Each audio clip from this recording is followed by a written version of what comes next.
सुखदेव जी अपने पिता व्यासदेव से, वेद व्यास जी से प्रश्न करते हैं कि मुक्ति का साधन क्या है। उस प्रश्न के उत्तर में व्यासदेव जी ने जो कुछ कहा उस पर हम चर्चा कर रहे हैं। अब तक क्या चर्चा की? अपने पुत्र को कहते हैं बेटा धर्म का सेवन करो। अब धर्म का कैसे सेवन किया जाए? कोई लड्डू तो है नहीं कि हाँ मुख में डाला, चबाया और निगल लिए, हो गया सेवन। अब धर्म का सेवन कैसे किया जाए? उसके लिए बताते हैं कि यम नियम का पालन करो और दैवी संपत्ति का आश्रय लो।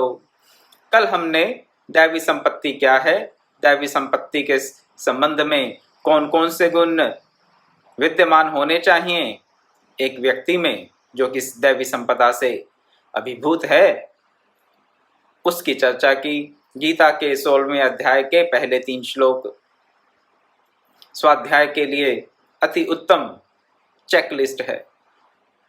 जिन लोगों को लंबी लंबी कथा कहानियाँ, बड़ी विस्तृत जानकारी मुश्किल लगती है या अधीर हो जाते हैं उनको पढ़ने सुनने में, उनके लिए गीता के 16वें अध्याय के ये 3 श्लोक एक चेकलिस्ट। क्या कहते हैं आप बच्चे भी कि हाँ हम ज़्यादा नहीं पढ़ सकते तो हमें क्या है, बुलेट पॉइंट्स बना दो, बुलेट्स पॉइंट बना दो, शॉर्ट नोट्स बना दो। ज़्यादा नहीं पढ़ सकते, कंफ्यूज हो जाते हैं। जो मेन पॉइंट है वो समझ में नहीं आता, इतनी डिटेल हो जाती है कई बार। तो ऐसे साधकों के लिए जो कि ज़्यादा डिटेल से घबराते हैं, उनके लिए गीता के 16वें अध्याय के 3 श्लोक, प्रथम, द्वितीय और तृतीय, पहला, दूसरा और तीसरा श्लोक। दैवी संपदा के क्या क्या गुण हैं, पूरी लिस्ट, उस लिस्ट को चेक करते रहें प्रतिदिन कि मेरे में कौन सा दैवी गुण विद्यमान है और कौन सा नहीं। और अगर सही में उन दैवी गुणों से अपने जीवन को कल्याण में, सुख में, आनंद में बनाना चाहते हैं और बन जाता है, दैवी गुण होंगे तो जीवन आनंद में होगा ही। तो ऐसी हम प्रयास कर सकते हैं, ऐसी प्रैक्टिस, ऐसा अभ्यास कर सकते हैं कि रोज के रोज इन तीनों श्लोकों का अध्ययन करें और उनमें से कोई एक गुण ऐसा हम चयन कर लें हर दिन के लिए, हर हफ्ते के लिए, कि इस गुण पर इस दिन, पूरे हफ्ते हमने, पूरा सप्ताह हमने कार्य करना है। क्या? जैसे अभिमान ले लिया, अभिमान का अभाव होना चाहिए। अब अभिमान का अभाव होता है दैवी गुण के व्यक्ति में। एक दैवी संपदा से संपन्न जो व्यक्ति है उसके जीवन में अभिमान नहीं होता। तो अब अभिमान को पकड़कर आप एक दिन के लिए, एक हफ्ते के लिए चिंतन करें कि आपके वाणी में, आपके व्यवहार में, आपके चिंतन में कहीं अभिमान तो नहीं है। जब कभी लगे अभिमान है तो उसका निराकरण करने का प्रयास करें। कहाँ से अभिमान आ जाता है? कहाँ से अभिमान आ जाता है? अभी एक आध दिन पहले ही हमारे एक भांजे हैं मेरे पास आए, वार्तालाप कर रहे थे, बता रहे थे कि किस प्रकार उनमें अभिमान था। कब अभिमान था? जब 17-18 वर्ष के थे। तो बोले एकदम से अभिमान का कोई जैसे किसी ने इंजेक्शन लगा दिया हो। तो क्या बता रहे थे मुझे, अब 17-18 साल का लड़का है तो आयु का और शारीरिक जो परिवर्तन होते हैं उसके चलते कई प्रकार की मन में भावनाएं उठती रहती हैं और उनको लगा कि अभिमान उनमें हावी हो गया। कैसे हुआ? बोले कि एक बार मुझे मेरे पिताजी ने कहा कि ऑफिस का टेबल साफ कर दो। क्या कहा? एक काम दे दिया कि बेटा ये ऑफिस का जो टेबल है इसे साफ कर दो। उन्होंने कह दिया अभी पापा मैं क्यों करूं, मैं क्यों करूं, वो नौकर है जो भी उसका नाम था उसको कह देते हैं, वो कर देगा, मैं क्यों करूं। पिताजी ने फिर समझाया उसे कि बेटा तुम भी कर सकते हो, इसमें ऐसी कौन सी बात है, अपना ही काम है, तुम, वो तो करता ही है, तुम भी कर सकते हो। लेकिन अभिमानवश हमारे इस भांजे ने पिता की बात नहीं मानी। बोला नहीं, उसी को बुला लेते हैं। उसी को बुलवाकर टेबल साफ करवाया। लेकिन कुछ वर्ष के पश्चात जब उनको अपने आप रहना पड़ा अलग परिवार से, तब उनको वो बात याद आई कि किस प्रकार उन्होंने एक टेबल साफ करने से मना कर दिया था अभिमान के चलते कि मैं क्यों करूं। काम को छोटा समझा और अपने आप को बड़ा, और इसी चक्कर में अपने पिता की अवज्ञा कर दी। छोटी सी बात थी, पिताजी ने कोई गुस्सा नहीं किया, कुछ नहीं, सोचा कि चलो बेटा करे तो भी ठीक, नहीं करे तो भी ठीक। परंतु वर्षों के बाद उनको खुद इस बात का एहसास हुआ, परिस्थितियां बदली जब जीवन में, तो इस बात का उनको याद आई कि हाँ, एक बार मैंने एक टेबल साफ करने से मना कर दिया अभिमान के चलते, और अब मैं कौन कौन से कार्य खुद नहीं करता। तो इस प्रकार की अंतर्दृष्टि हम सब में होनी चाहिए, और भगवान के आगे यही प्रार्थना करें कि हमें वर्षों ना लगें, अपने अंतर के जो दुर्गुण हैं उनको देखने में वर्षों ना लगें, और वर्ष ना लगें, जल्द से जल्द इन दुर्गुणों को हम जान सकें, पहचान सकें और इनके उन्मूलन के लिए तत्पर हो जाएं। इसके लिए मैं आपसे निवेदन कर रहा हूं कि जो जो दैवी गुण बताए हैं और जो जो जिन जिन गुणों का अभाव बताया है, अभयम सत्व संशुद्धि, अभय होना चाहिए व्यक्ति को। एक हफ्ते के लिए, एक सप्ताह के लिए ये अपने व्यवहार को आप खुद देखें कि मेरे में कोई किसी प्रकार का भय है। किससे डर लगता है? कॉकरोच से, छिपकली से, कुत्ते से, सांप से। किससे डर लगता है? मृत्यु से। किससे डर लगता है हमें? किसी स्वजन के वियोग से। किससे डर लगता है? कि संपत्ति के नाश से। किससे डर लगता है हमें?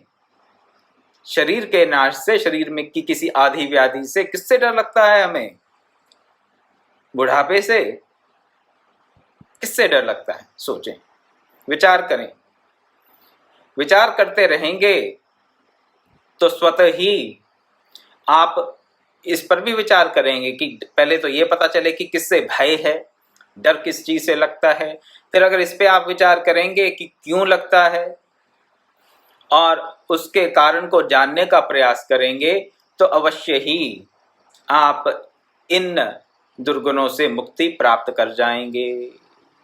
आपको स्वयं भगवान किसी न किसी रूप में आकर मार्ग प्रशस्त कर देंगे कि इस भय का, इस मान का और भी जितने दुर्गुण हैं उनका किस प्रकार से उन्मूलन किया जा सकता है। फिर समय नहीं लगेगा। हाँ, हमारा निश्चय दृढ़ होना चाहिए। तो दैवी गुणों से अभिभूत हमारा जीवन हो तो ही भक्ति के मार्ग पर आगे बढ़ेंगे, धर्म के मार्ग पर आगे बढ़ेंगे। अगर दैवी गुण नहीं है, आसुरी गुण है, तो फिर अधर्म ही करेंगे। असुर जाति तो होती है, लेकिन हमारे भीतर ही देवता भी हैं और असुर भी हैं, हमारे भीतर ही हैं। बाहर कहीं जाकर देखने की जरूरत नहीं है। आप अपने अंतरतम में देवताओं को भी देखेंगे और असुरों को भी देखेंगे, और उन असुरों को हमें क्षीण करना है। उन असुरों की शक्ति को हमें धीरे धीरे कम करना है कि वो एकदम से शक्तिहीन हो जाएं। शनै शनै। अभ्यास इसी का नाम है, साधन इसी का नाम है, भक्ति भी इसी का नाम है, और कुछ नहीं। अपने अंतर के दैवी गुणों को हम बढ़ाएं, उनको पुष्ट करें, और अपने अंतर के जो आसुरी गुण हैं उनको हम क्षीण करें दिन प्रतिदिन। लेकिन होगा कब? जब हम सावधान होंगे, तत्पर होंगे, और अपने सद्गुणों और दुर्गुणों को खुद ही कौन सी दृष्टि से देखेंगे? अपनी विवेक की दृष्टि से, विवेक की दृष्टि से देखेंगे, अवश्य दिखेंगे, और फिर उनका आप निराकरण भी कर पाएंगे दुर्गुणों का।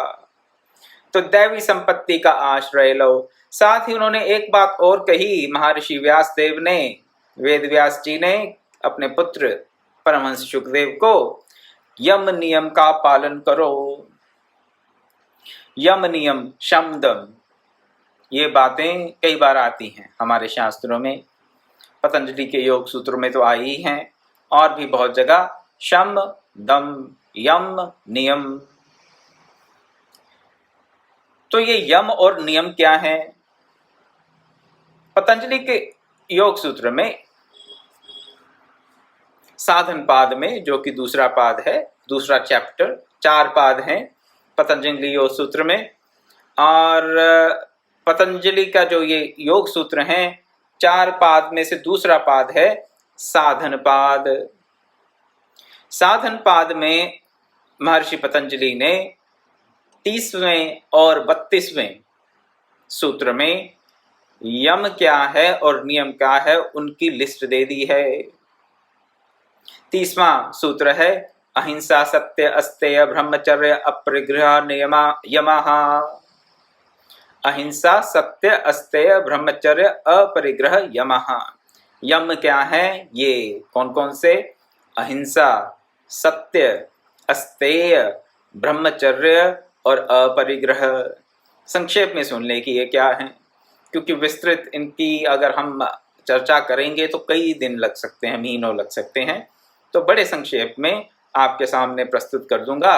और अगर इनको कोई विस्तार से जानना चाहे तो आप मुझे संदेश भेजें और मैं आपको ऐसा कुछ साहित्य भेज सकता हूं जिसमें आप इनका विस्तृत वर्णन प्राप्त कर सकते हैं। अहिंसा क्या है? हिंसा ना करना। हिंसा क्या है?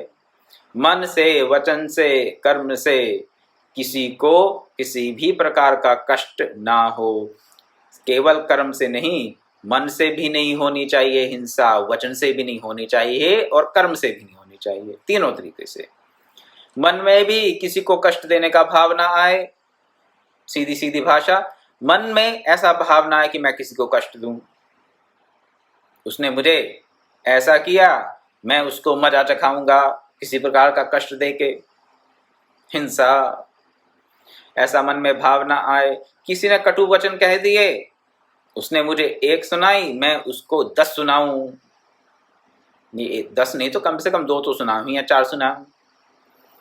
ये क्या है? ये भी है हिंसा। और हिंसा तो हम जानते ही हैं, जो आम तौर पर जो हिंसा का हम अर्थ समझते हैं, किसी को शारीरिक कष्ट देना, किसी प्रकार का, किसी भी प्रकार का शारीरिक कष्ट, किसी के प्राण, किसी भी जीव के प्राण हर लेने को तो हिंसा कहते ही हैं। वो सब आप लोग जानते हैं, लेकिन उसके साथ साथ मन और वचन से भी हिंसा ना करें।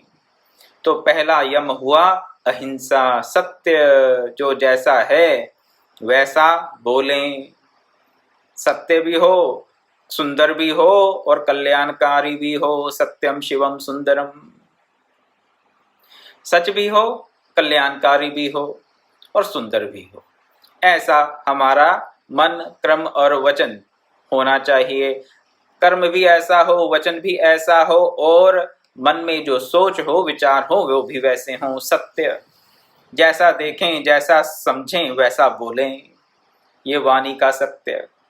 अस्तेय, जिस पर हमारा अधिकार नहीं है उसको हम हथियाने का प्रयास ना करें। चोरी ना करना कह देते हैं जिसे आम भाषा में। ब्रह्मचर्य, ब्रह्मचर्य अपने मन पर, अपने इंद्रियों पर पूरा कंट्रोल। केवल इंद्रियों पर ही नहीं, अपने मन पर। आपका मन जहां चाहे वहां ना जाए, आपका मन जहां आप चाहें वहां जाए। अभी क्या होता है, मन जहां जाता है हम उसके पीछे पीछे चले जाते हैं। और होना क्या चाहिए कि हम जहां चाहें वहां मन जाए। सिद्धावस्था।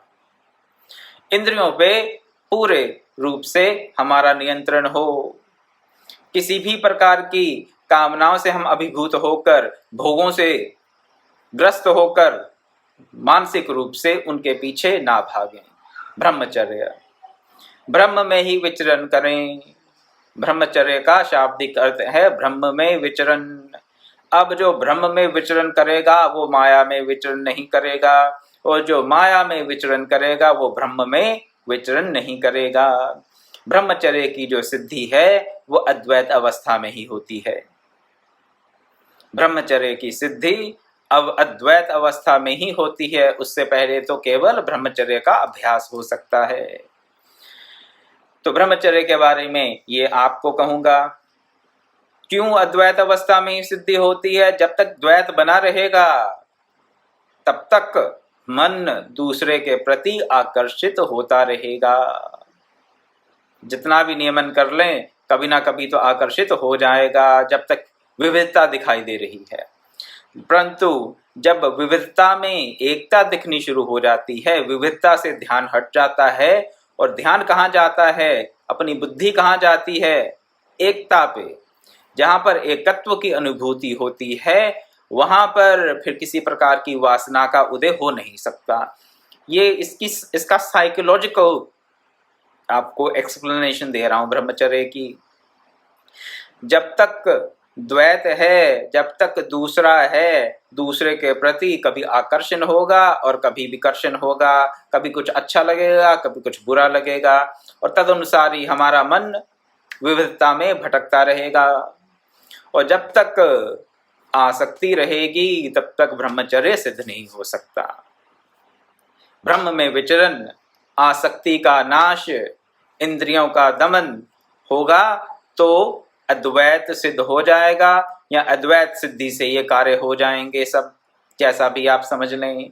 क्योंकि जहाँ पर कोई दूसरा नहीं है, एकत्व का दर्शन हो रहा है, एक को ही देख रहे हैं, एक ही भास रहा है, भिन्न भिन्न रूपों में, पदार्थों में, जीवों में जब ये दृष्टि मिल जाए तो व्यक्ति ब्रह्म में विचरण कर सकता है, और उसी से ही ब्रह्मचर्य की सिद्धि होती है। संक्षेप में ब्रह्मचर्य ये है अपरिग्रह। परिग्रह, अपरिग्रह। परिग्रह जो किसी दूसरे का है उस पर हमारी नजर हथियाने की, उसको ग्रहण करने की मन में लालसा, मन में ही लालसा, ऐसा नहीं कि कर लिया, मन में लालसा उठ गई। क्या पड़ोसी के पास अच्छी कार है, हमारे पास भी होनी चाहिए, ये मुझे मिल जाए, मन में ऐसा भाव आना परिग्रह। मन में ऐसा भाव ना आना कि ये मुझे मिल जाए, अपरिग्रह। ये क्या है? ये है यम। यम है हमारे सामाजिक आदान प्रदान से संबंधित। सामाजिक आदान, हमारा जो व्यवहार है समाज में दूसरों के साथ, परिवार में, समाज में, वर्क प्लेस में और कहीं किसी सभा में, वहां पर जो हमारा दूसरों के साथ समाज में व्यवहार है उसके लिए है यम। यम का जो विवरण है वो पहले आया 30वें सूत्र में। 32वें सूत्र में महर्षि पतंजलि बता रहे हैं कि नियम क्या हैं। अब उनको भी थोड़ा संक्षेप में सुन लें। शौच संतोष तपस्वाध्याय ईश्वर प्रणिधानानि नियमाः। नियम जो हैं वो हमारी पर्सनल लाइफ से रिलेटेड हैं, ऐसा समझ लें। यम है पब्लिक लाइफ के लिए, नियम है पर्सनल लाइफ के लिए। पर्सनल लाइफ के लिए एक सेट है रूल्स, और पब्लिक लाइफ के लिए दूसरे सेट रूल्स। जो सेट रूल्स हैं पब्लिक लाइफ के लिए उसे कहा यम, और जो रूल्स हैं हमारी पर्सनल लाइफ के लिए वो क्या है? नियम। वो क्या है? शौच। बाहर से भीतर से पवित्रता। कोरोना काल में पवित्रता के हमें बहुत से पाठ पढ़ने को मिल गए। पवित्रता क्या होती है, शुचिता क्या होती है, थोड़ा अंतर रहता है, लेकिन चलिए फिर भी। शौच, बाहर और भीतर से हम अपने आप को साफ रखें, शरीर को साफ रखें। अपने जहाँ पर बैठे हैं, जहाँ पर निवास करते हैं, जहाँ पर अपना जप ध्यान करते हैं, खाते हैं, सोते हैं और कार्य करते हैं, उन सब स्थानों को साफ रखें। बाहर का शौच, अपने वस्त्र भी साफ हों। स्नान करें कम से कम दिन में एक बार। शास्त्रों में तो कहा है दिन में 3 बार साधक को स्नान करना चाहिए, 3 बार संध्या करनी चाहिए। और जो और तीव्र गति से प्रगति चाहते हैं उनको तो 4 बार की संध्या बताए, 3 बार का स्नान, 4 बार की संध्या दिन की। शास्त्र का विधान आपके सामने रख रहा हूं और अपने अनुभव के अनुसार इन सब विधानों का बहुत बहुत ज्यादा फल मिलता है व्यक्ति को। ये कोई रूढ़िवादी, दकियानुसी, ट्रेडिशनल, ऑर्थोडॉक्स टेक्निक्स नहीं है। इनका लाभ है अगर इनका पालन हम सोच कर करें, समझ कर करें। एक बार की बात है, मैं विदेश में था तो चर्चा चली, बाकी की सब एक किसी गुरु विशेष के शिष्य थे और शौच के बारे में बात चली तो मैंने कहा हाँ, दिन में व्यक्ति को 2 बार स्नान तो कर लेना चाहिए। एक बार तो करें ही करें, 2 बार कर लेना चाहिए, साधक हैं तो, अगर कर सकते हैं तो मैंने कहा यहाँ तो चलो सर्दी है, 2 बार ही कर लें। और वैसे तो शास्त्र में 3 बार का स्नान बताया गया है, साधक के लिए, वानप्रस्थ के लिए, सन्यासी के लिए भी। जो परमहंस अवस्था को प्राप्त व्यक्ति हैं उनके लिए तो कोई नियम नहीं है। परमहंस अवस्था को प्राप्त व्यक्ति के लिए तो कोई नियम है ही नहीं, उनकी बात हम नहीं कर रहे। लेकिन जो साधक हैं, वानप्रस्थी हैं, सन्यासी हैं, उनके लिए नियम रहते हैं और उनको उन नियमों का पालन करना चाहिए जो शास्त्र बताते हैं। तो चर्चा चल रही थी वहां पर, तो उनको ये बड़े अजीब बातें लगी। शौच की जो मैंने बातें उनके सामने रखी कि कब कब व्यक्ति को स्नान करना चाहिए, कब कब नहीं, तो उनको तो लगा कि ये तो बस बड़ी ऑर्थोडॉक्स सी बातें हैं, दकियानुसी सी बातें कह रहा है, इतनी बार नहाओ, ऐसा करो, ऐसा ना करो। और चर्चा चली किसी प्रसंगवश, तो मैंने जो सत्य था, जैसा मैं जानता था और जैसा मैं अनुपालन करता हूं, वैसा उनके सामने रख दिया। लेकिन लोगों को लगा कि ये तो लेकिन अगर हम शास्त्र के नियमों का अनुपालन करेंगे तो हम स्वतः ही जान जाएंगे कि उनका क्या लाभ है। वो सब सुनने के बाद उनमें से ज्यादातर लोग तो नहीं, 1-2 लोगों को कुछ मन में आया कि चलो हम भी ट्राई कर लें, ऐसा ट्राई करके देखते हैं। ट्राई करने में क्या हर्ज है, ऐसा तो करते करते लोग पता नहीं क्या क्या ट्राई कर लेते हैं। तो चलिए भगवत प्रेरणा से 1-2 व्यक्ति के मन में ऐसा आया कि ट्राई कर लेते हैं। जो ये कह रहा है, ऊटपटांग बातें लग रही हैं सुनने में इसकी, लेकिन चलिए कोई नहीं कह रहा है तो ट्राई कर लेते हैं, लेट्स ट्राई। उन्होंने ट्राई किया और कुछ महीनों के पश्चात मुझे बताते हैं, मैं तो वहां से चला गया, बाद में मैसेज आए उनके कि हाँ, हमारी साधना में बहुत प्रगति हुई है। शौच के नियमों के अनुपालन के साथ हमारी साधना में बहुत प्रगति हुई है। वो खुद बता रहे थे कि उनके अंतर में ये कई प्रकार के भाव पहले उठते थे, अब इन शौच के नियमों का पालन करने से वो भाव उतनी तीव्र गति से नहीं उठते या उठते ही नहीं कुछ महीनों के पश्चात। तो मैंने कहा ये तो हमारे शास्त्र की महिमा है, मेरी नहीं, ये शास्त्र की महिमा है। जो शास्त्र हमें बता रहे हैं, अगर हम उनका पालन कर सकें, जहां तक भी कर सकें, तो उससे हमें लाभ होगा ही होगा। तो झूठे हाथ से किसी को भोजन नहीं देना, हाथ धोना कब कैसे, बाहर से आए तो पांव धोएं और शौच जाने के बाद भी पांव धोएं, भांति भांति के नियम है। जहां तक पालन कर सकें, बाहर भीतर की पवित्रता का, शौच का, शुचिता का, हमारे कल्याण में ये अवश्यमेव एक बहुत बड़ा कारण बन सकता है, साधन बन सकता है। शुचिता से क्या होता है, तमोगुण और रजोगुण शांत होते हैं और सतोगुण की वृद्धि होती है। 100 बातों की एक बात, जितने भी नियम हैं शौच के इसलिए बनाए गए कि हमारे तमोगुण और रजोगुण शांत हों और सतोगुण की वृद्धि हो। स्नान के पश्चात सतोगुण की वृद्धि होती है। आफ्टर टेकिंग अ बाथ और अ शावर, आवर सतोगुणा इंक्रीजेस, डेफिनेटली, इसमें कोई संशय नहीं। तो उसके बाद अगर बैठेंगे, ध्यान करेंगे, किसी भी प्रकार का मानसिक कार्य करेंगे, तो उसमें हमारा ध्यान अच्छा लगेगा।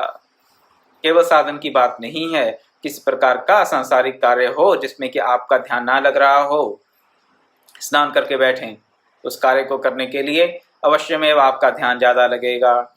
शौच के बाद बताया संतोष। संतोष क्या, संतोष जैसे शौच का बहुत क्या बताएं। दुर्गति हुई शौच की तो क्या दुर्गति होगी। शौच को नियमों को ना समझने के कारण जो हमारे समाज की दुर्गति हो गई, छुआछूत शुरू हो गई शौच के नाम पर। उसी प्रकार संतोष के नाम पर क्या हो गया, अकर्मण्यता। अकर्मण्यता का नाम संतोष नहीं है। अभी अकर्मण्यता कौन सी बला है। अकर्मण्यता का अर्थ कि हम कुछ ना करें, जो मिले बस ठीक। इसका नाम लोगों ने रख दिया संतोष। हम तो बहुत संतोषी हैं जी, बस कुछ नहीं करते, जो होगा भगवान करेगा, बस हम तो उसी के शरण में हैं, हमें कुछ करने का क्या, हमारे में तो बल ही नहीं, हम क्या कर सकते हैं, एक मनुष्य क्या कर सकता है, हम तो बस वो जो करे सो करे। अकर्मण्यता का नाम, अपने कर्म के पथ का त्याग का नाम संतोष नहीं है। तो संतोष फिर है क्या। आप कहेंगे बहुत सा काम करना, नहीं, घोर कर्म करने वाला भी संतोषी नहीं है। घोर कर्म क्या, भगवान ने गीता में बताया। घोर कर्म क्या होता है, रजोगुण से, अत्यंत तीव्र रजोगुण से जो प्रेरित होकर कर्म किया जाता है उसको घोर कर्म कहा जाता है। एक्सट्रीम वर्क एल्कोहलिक कह देते हैं जिन्हें हम आजकल। काम करते रहना, कुछ बहाने नहीं, वो भी नहीं होना चाहिए। और संतोष के नाम पर अकर्मण्यता को भी नहीं अपनाना चाहिए। तो क्या करना चाहिए, यथाशक्ति यथा सामर्थ्य लोक हितकारी कर्मों में लगे रहें। यथाशक्ति यथा सामर्थ्य यथा संभव, जैसी संभावना हो, जैसी अपॉर्चुनिटी हो, जितनी अपने में पावर हो, जितनी अपने में स्ट्रेंथ हो, कैपेबिलिटी हो, एबिलिटी हो, उसके अनुसार लोक हितकारी कर्मों में हम लगे रहें।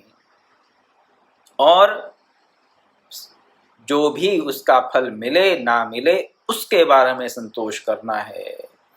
कर्म पथ को त्यागने का नाम संतोष नहीं है, लेकिन अपनी फुल एफर्ट के साथ कर्म करने के पश्चात जो कुछ भी प्राप्ति हो या ना हो, जो भी प्राप्त हो या ना भी प्राप्त हो, जैसा भी फल हो, फल 0 हो या 100% हो, अपनी बुद्धि के अनुसार संतोष रखना है। 10% है तो भी संतोषी हैं, 90% है तो भी संतोषी हैं, 0% है तो भी संतोषी हैं, और 100% है तो भी संतोषी हैं। पूर्ण रूप से अपने आप को कर्म में संलग्न कर दें और उसकी अपने जो एफर्ट है, अपना जो हमने कर्म किया है, उसका जो भी प्रतिफल मिले उसको स्वीकार करके अपने जीवन को हम चलाते रहें। ये है संतोष। स्वाध्याय पर तो बहुत बार चर्चा कर चुके हैं आपके साथ। 1-2 दिन पहले ही शायद मैंने कल ही कहा हो कि पुस्तक पढ़ने का नाम, किसी वेद पुराण ग्रंथ को पढ़ने का नाम, किसी उपनिषद को पढ़ने का नाम, गीता रामायण को केवल पढ़ने का नाम स्वाध्याय नहीं है। स्वाध्याय की परिभाषा ये है कि उस पुस्तक को, उस ग्रंथ को, उस शास्त्र को क्या देखें, दर्पण की तरह देखें। उस दर्पण में क्या देखें, अपनी शक्ल, अपने चरित्र को देखें। दर्पण, शास्त्र को दर्पण बनाएं और उसमें अपने स्वरूप को, अपने चरित्र को देखकर उसमें जो भी मन लगा हुआ है, जैसे शक्ल देखते हैं अपनी आईने में, दर्पण में अपना मुख देख के कहते हैं हाँ बाल ठीक हैं, अच्छा तिलक सीधा है टेढ़ा है, अच्छा ये कहाँ क्या है, सब देखते हैं, बड़े ध्यान से देखते हैं अपनी शक्ल को। तो दिन में 50 बार देखते हैं कई लोग तो। चलिए, लेकिन जितना हमें एफर्ट रहता है, जितना हमारा प्रयास रहता है, जितना हमारा ध्यान रहता है कि ये शक्ल ठीक दिखे, उससे 100 गुना ज़्यादा ध्यान होना चाहिए अपने चरित्र की तरफ।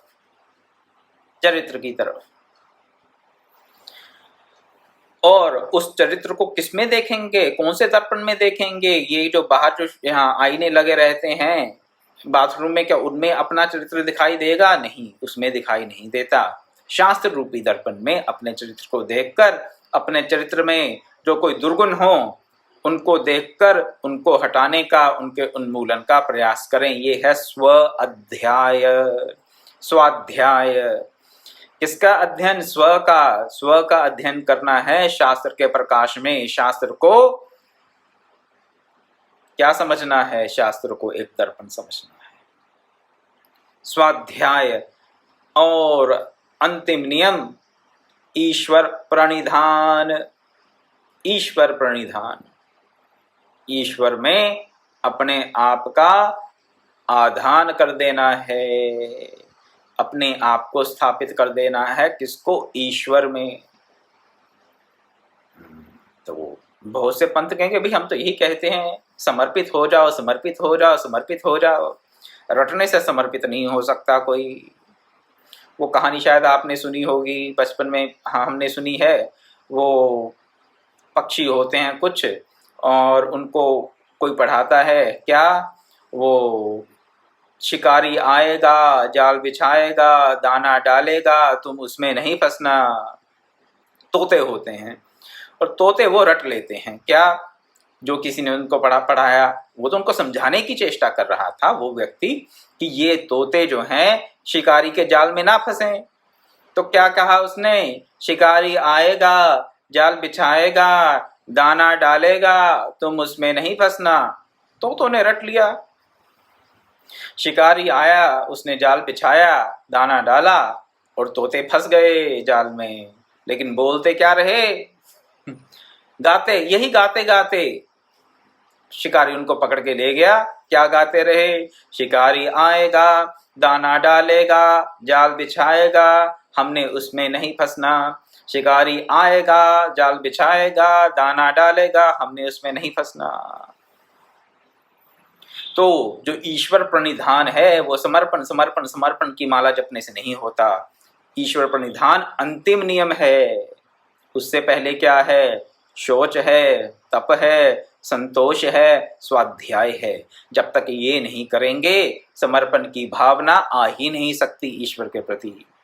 चाहे जो मर्जी रट लो, चाहे जो मर्जी कर लो। शास्त्र सिद्ध बात है और तर्क से भी सिद्ध किया जा सकता है। इसे करने का प्रयास कर रहा हूं, ज्यादा विस्तार में ना जाते हुए, कि जब तक हम अपने जीवन में शौच का, संतोष का, तप का, स्वाध्याय का और ईश्वर प्रणिधान का ये क्रम नहीं स्थापित कर लेंगे, ईश्वर प्रणिधान तक पहुंच नहीं सकते। तप की चर्चा आपसे नहीं की, लेकिन तप आप जानते ही हैं। शरीर से भी तप किया जाता है, मन से भी तप किया जाता है, वाणी का भी तप होता है। स्वाध्याय भी एक प्रकार का तप ही है। स्वाध्याय को भी आप तप समझें। जो जप किया जाता है वो भी मन का तप है, मानसिक तप है। वो शरीर से जो किसी की सेवा की जाती है, किसी की सेवा करने में शरीर को कष्ट होता है, उस कष्ट को सहकर दूसरे की सेवा करना, किसका? आचार्य की, गुरु की, किसी विद्वान की सेवा करना, किसी अभ्यागत की सेवा करना, शरीर का कष्ट उठाकर, ये शारीरिक तप है। तो भांति भांति के तप हैं, लेकिन इन सब को करने के पश्चात ही क्या होगा? ईश्वर में हम अपने आप को समर्पित कर पाएंगे, उससे पहले नहीं कर सकते। उससे पहले गीत गा सकते हैं ईश्वर में समर्पण करने के, और गीत तो वो तोते भी गाते रहे, तो तोतों की तरह हम भी गीत गाते हैं, समर्पण समर्पण, शरणागति शरणागति, हे भगवान मैं तुझे ना भूलूं ना भूलूं। अच्छी बात है, अपने आप को स्मरण कराना बहुत अच्छी बात है। मैं उसकी कोई निंदा नहीं कर रहा, लेकिन जो शास्त्र का सिद्धांत है और जो मेरा अनुभूत सत्य है वो आपके सामने रख रहा हूँ। और वो क्या है? जब तक शौच का, संतोष का, तप का और स्वाध्याय का हमारे जीवन में स्थान नहीं होगा, हमारा जीवन इनसे नहीं सधेगा, तब तक ईश्वर प्रणिधान हो ही नहीं सकता। ईश्वर प्रणिधान ही भक्ति है और कुछ नहीं है।